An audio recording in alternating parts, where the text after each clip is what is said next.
অনুকূল আবহাওয়ায় গাইবান্ধায় জমির পরিচর্যা আর চারা রোপণে ব্যস্ত সময় পার করছেন কৃষকরা। ইতোমধ্যে উপজেলার অধিকাংশ জমিতে চারা তোলার কাজ সম্পন্ন হয়েছে।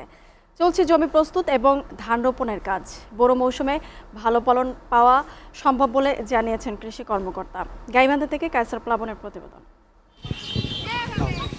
দিনের আলো ফুটতেই কেউ যাচ্ছে জমি চাষ করতে, কেউ আবার করছেন আগাছা পরিষ্কার, কেউ রোপণ করছেন বোরো ধানের চারা। গাইবান্ধা জেলার বিভিন্ন অঞ্চলের চিত্র এটি। শীত মৌসুমে বিদায় নিতে বোরো চাষে ব্যস্ত সময় পার করছেন তারা। তো এখানে সবাই কাজে যায়, দেখা যায় মাটি কাজ বিভিন্ন কাজ করে, আর এই সময় আসলে ওদের ডিমান্ডটা অনেক বাড়ে। 500 টাকা কিন্তু পাওয়া যায় না, তো চুক্তি ছাড়া তো করে না। পরবর্তীতে এই ফলন পেয়ে আমরা লাভবান হতে পারবো কিনা আমরা এখন নিশ্চয়তা নাই। তবে চলতি মৌসুমে সার, বীজ ও কীটনাশকের দাম কিছুটা বেশি হওয়ায় বেড়েছে উৎপাদন খরচ।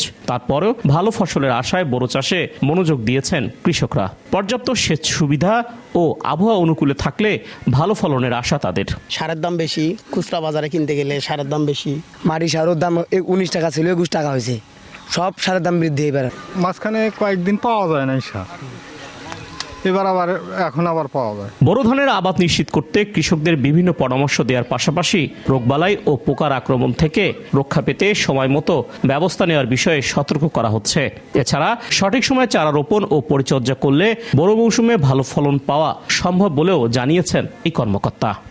আজকে পর্যন্ত আমাদের প্রায় এই লক্ষ্যমাত্রা 62% অর্জন করতে সক্ষম হয়েছি আমরা, অর্থাৎ প্রায় 80,485 হেক্টর জমি আমরা বোরো আবাদ করতে সক্ষম হয়েছি। চলতি মৌসুমে উপজেলায় 1,29,020 হেক্টর জমিতে বোরো ধান আবাদের লক্ষ্যমাত্রা ধরা হয়েছে।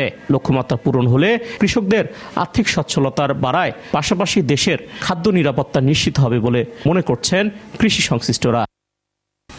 শীতের প্রকোপ কিছুটা কমায় এখন ব্যস্ত সময় পার করছেন বোরো চাষ করতে আসা এখানকার শত শত কৃষক। তারা বলছেন এবারে ধানে বীজ, কীটনাশক আর সারের দাম বৃদ্ধি পাওয়ায় দুশ্চিন্তায় তারা। তবে ভালো ফলন হলে এই সমস্যা কাটিয়ে ওঠা সম্ভব। কায়সার প্লাবন, SA TV, গাইবান্ধা।